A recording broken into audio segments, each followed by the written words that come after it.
Story 1. I love her so much. She can't tell a story without adding unnecessary detail, which can be exhausting.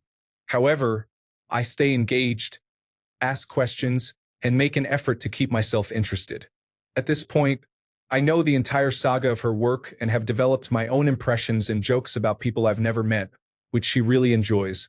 Because she's worth it, I'll take every slightly long, overcomplicated story from her over any incredible tale from someone else any day.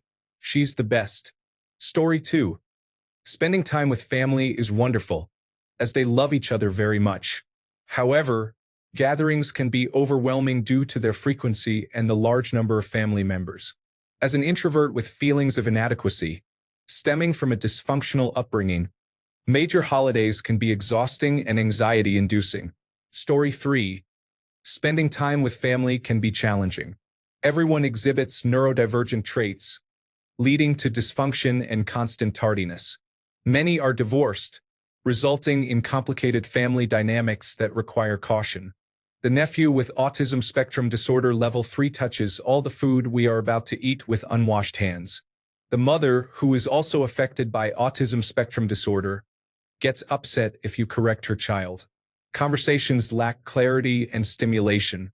They often make questionable life choices, believing in scams like multi-level marketing, get-rich-quick schemes, or dubious medical treatments, despite attempts to reason with them, can be draining. Story 4. I bring my wife coffee in bed every day. It has been over 15 years. She sleeps later than I do. She doesn't do this for me. I wake up early. I do it because relationships require care, and this is a simple gesture. I do other things, but these daily routines are what matter to me. I enjoy making her coffee and singing her a wake-up song. Story 5. As someone who has been married longer than most on this site has been alive, this point becomes moot after a while. You both settle into what you do and what she does. My wife dislikes trash, dishes, and yard work, so I take care of all that. I don't pay any bills or worry about money. I'll do whatever she asks because that's how we function, exchanging favors in each direction. Story 6. Listen to her talk about things. Not that I don't care, but it can be tiring and requires patience. In that moment, I would rather watch television or build furniture. However, we all need to be listened to, actively, not half-heartedly. I need to be listened to as well, and it can be frustrating when someone pretends to listen but is not truly paying attention. Just stop what you are doing and listen earnestly. Story 7. I cook and make green tea for my wife. Even though she is practically disabled, I do it anyway. After 39 years, I'm still head over heels. Story 8. The cat litter boxes. My wife is the bigger animal lover, but she gags if she has to clean the litter boxes. It has become my responsibility, but it is not exactly a favorite task. Story 9. Give her kisses in the morning when she leaves first. It's not that I mind the kisses. It's just that I dislike being woken up to receive them. I just want to sleep, but she wants kisses before she leaves. What can you do? Story 10. Closing condiment containers and putting items away after cooking. Straighten up afterward. It doesn't matter if I can spend 15 seconds making our life better. I do it and never bring it up because I love them. Story 11. I overcook chicken breasts for him. He likes them so dry they squeak in his teeth like halloumi. Sigh. Story 12. My ex-wife used to handle all the appointments, most of the grocery shopping, and much of the cooking. She also organized our social events and planned vacations. I took care of cleaning the house, laundry, household renovations and repairs, yard work, and walking the dogs. Her strengths were in planning and social aspects, while mine were in the detailed household chores. I discovered at age 50, shortly after we separated, that I have attention deficit hyperactivity disorder, so in hindsight, it made sense. Story 13. Going to his mother's or being around his family in general is a challenge.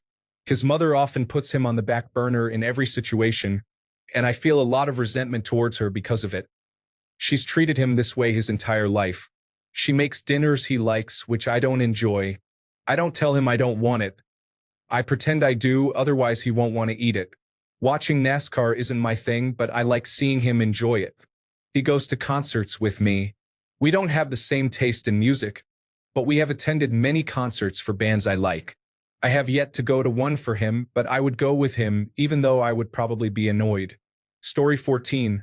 This one is tough and it's a pretty long list. I would say about a quarter of the total activities we do together. This is because it is much more enjoyable to be with someone who has different interests, allowing you to learn and discover new things you enjoy. I have found several new hobbies by participating in activities with my wife that I never would have tried on my own. I did not enjoy them at first, but they grew on me. I even attended my first K-pop concert with her last week. I am more into rock and metal, yet I enjoyed it more than I expected, considering I disliked K-pop in general about a year ago. I even picked up surfing. For a more generic answer, I absolutely dislike doing laundry. All other forms of cleaning are fine. I will take things apart and scrub mold and mildew on my hands and knees, but I prefer to stay away from laundry. However, for her, I will manage it. To clarify, there are still many activities she enjoys that I cannot stand, no matter how many times we do them. Not everything can be a winner. Generally, if one of us does not enjoy something, we are okay with keeping hobbies personal and not dragging the other into them if they do not want to engage. Story 15. I used to let my ex pop my pimples and blackheads on my face, back, and legs. I hated it. It hurt, often left marks, and sometimes caused infections, but she loved it. It was a great stress relief for her, so I often let her do it to make her happy. Story 16. I am an introvert and dislike being the center of attention. However, he sometimes sings to me in public when we're having a good date or he wants to be affectionate. I used to let my social anxiety win and would shut it down out of embarrassment, but I have slowly begun to let him sing. It makes him happy. Although he cannot sing very well, I would never tell him that. Story 17. Overcooking his portion of meat is an issue. He likes his meat very well done, including lamb, which breaks my heart. Story 18. I work from home while she does not. I do the laundry, dishes, vacuuming, and ensure the place is clean. I do not particularly enjoy doing any of those tasks. Story 19. Please wash the recycling before putting it in the bin. The jars need to be completely clean. It's frustrating, but I care about them, and it matters to them. One time I asked if it made them happy, and they said yes, so now I always do it. Story 20. I have seen many Star Wars movies, shows, and specials. She has yet to watch Fellowship of the Ring without falling asleep. Story 21. Playing video games every night can be overwhelming. Don't get me wrong. I enjoy playing them, but he wants to play every single night. If I don't participate, we could go a week without spending quality time together, even though we live in the same place. Story 22. Some intimate topics depend on my feelings. I will participate enthusiastically if I'm feeling good. If I'm not feeling my best for any reason, I will engage for as long as I can. I view it as an endurance test in a way. Story 23. Pancakes every Sunday. I make pretty decent homemade crepes, but I have been over them for about 3 years. It's a major weekend highlight for her. She loves them and I love her, so crepes tomorrow morning it is. Story 24. I dislike my significant other's family because they are normal and have emotional intelligence, which I did not experience while growing up. Story 25. Playing video games can be enjoyable. Although I find it boring and stressful at times, I try to join him in playing and even buy him games, even when I think they aren't practical. Story 26. Nothing. He is an adult. He can do what he needs to do himself. I do things I want to do for him and he does things for me. That's a lot of actions on both sides, so it works. Story 27. Put away the dishes. Laundry bothers his cuticles from the dryer, but he does help me. Making appointments. Story 28. We both try each other's preferences out all the time. Sometimes I maintain my original opinion that it's not for me, but most of the time I discover something new that I like. My appreciation for nature and mindfulness has grown immensely. For example, my appreciation for traveling has also significantly increased. I spent many years not traveling at all, while my wife enjoys going at least 6 to 8 times a year. Story 29. My husband and I both have acts of service as our love language. It seems like it would work well, and generally we do have a great relationship, but sometimes it can be annoying because each of us wants the other to do something. There are many things I wish he would do, but I'm sure it's vice versa as well. Story 30. Going to the water station every few weeks to fill about 20-gallon jugs. I drink tap water, and the other patrons tend to be unfriendly and do not respect the first come, first served convention. Additionally, many of them do not seem to understand how the drive-up lane operates. Story 31. Honestly, I don't care about this boy band my wife absolutely adores, but I pretend to be interested and engage in conversations about them. Happy wife, happy life. Story 32. Playing Warhammer 40,000 with him is really time-consuming, so we don't play often. However, when we do, he is super happy about it.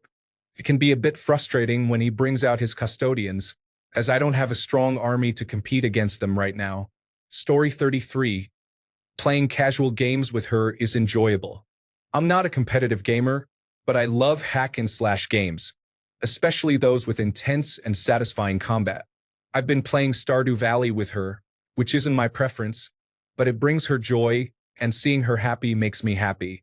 Story 34. I got two for my last girlfriend. First, going to shows. I dislike going to shows.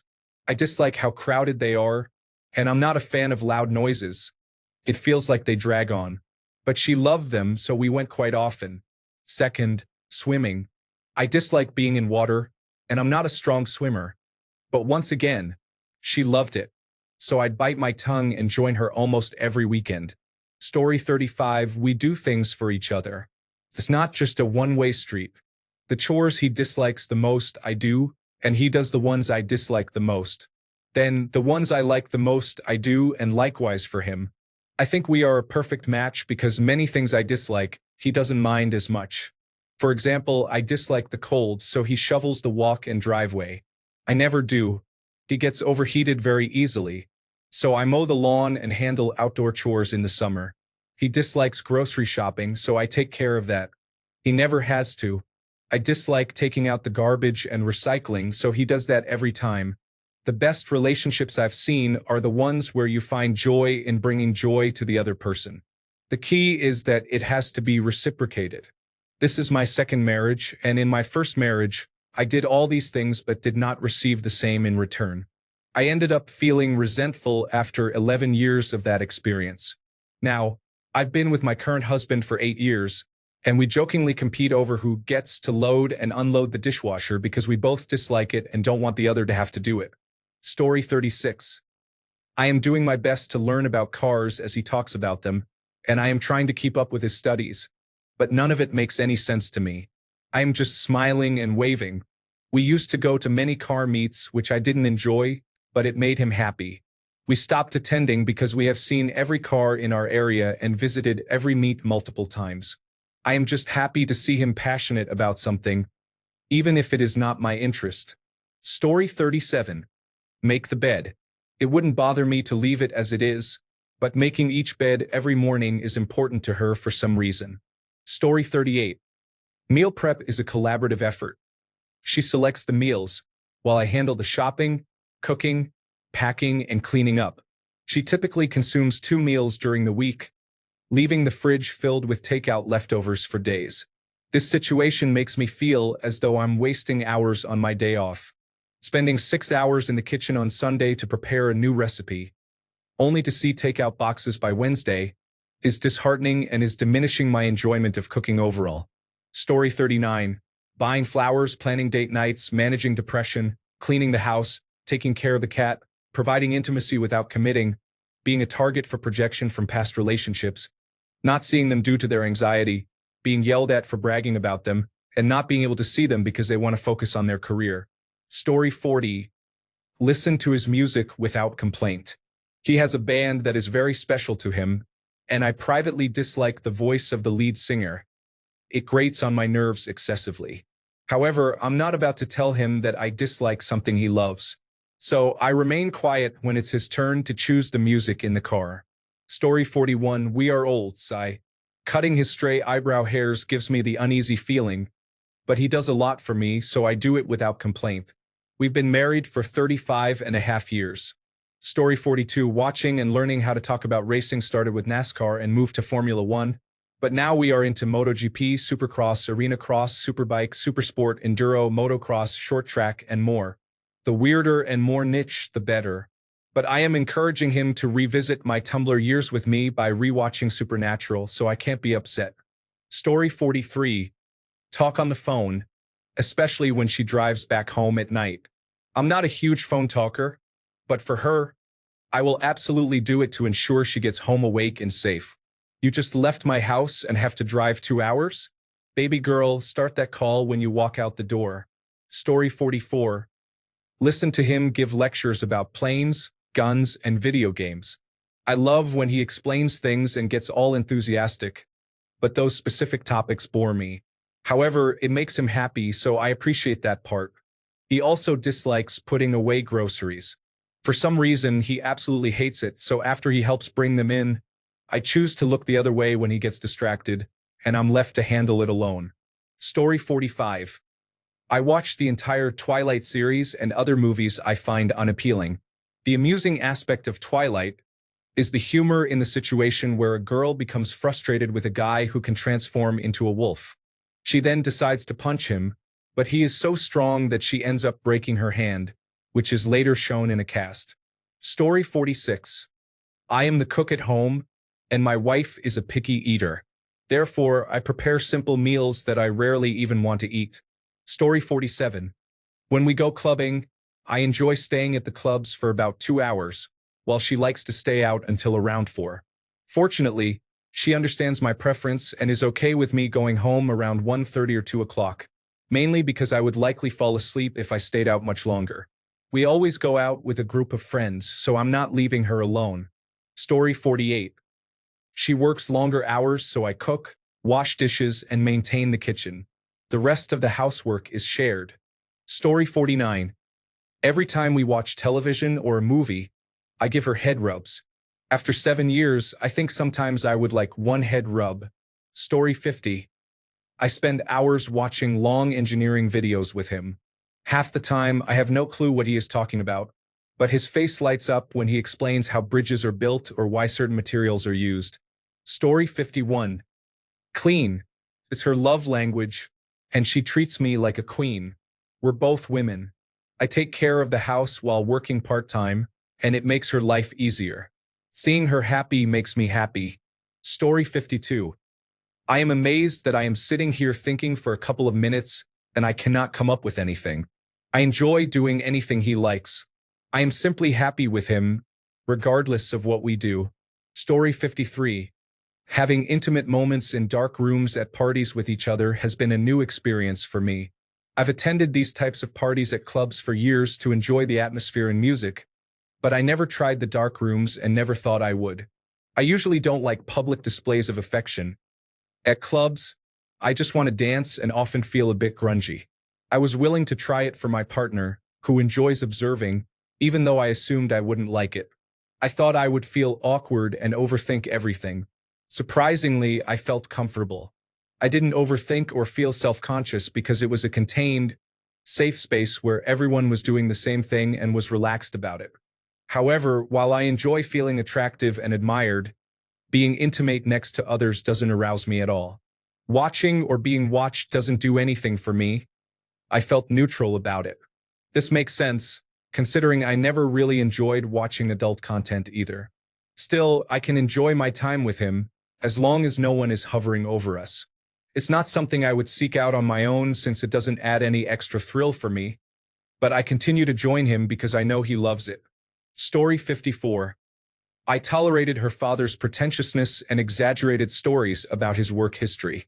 He believed he was smarter than everyone else and considered himself an elite individual because he read extensively about trivial subjects, which he thought made him superior. In reality, he failed at every business venture, ruined great opportunities to advance himself and his family due to his poor attitude and temper, and invested heavily in a fad business that eventually crumbled when his partners pulled out early, profited, and left him with the debt while convincing him that the business would turn around soon. Story 55. Make the bed. I don't see a point in it and never make my bed. However, he likes making the bed every morning, so when I'm at his place, I make it up nicely if he doesn't beat me to it. I also try to have my bed made when he comes over to spend the night. Story 56. Massaging his back has become frustrating. I didn't always mind, but I eventually realized he never does anything like that for me. I asked him to start doing one simple thing, and he absolutely refuses. Now I dislike rubbing his back, but it always hurts, so I feel guilty saying no. I make sure he knows my feelings, and I resent that he would never do the same for me if the roles were reversed. Story 57. Keep hair on my head. I refrain from growing facial hair. I would rather shave my head and grow a big mustache, but she complains excessively about it if I do. She tells me I look ridiculous or says I cannot come near her looking like that. Now imagine if the roles were reversed. Story 58.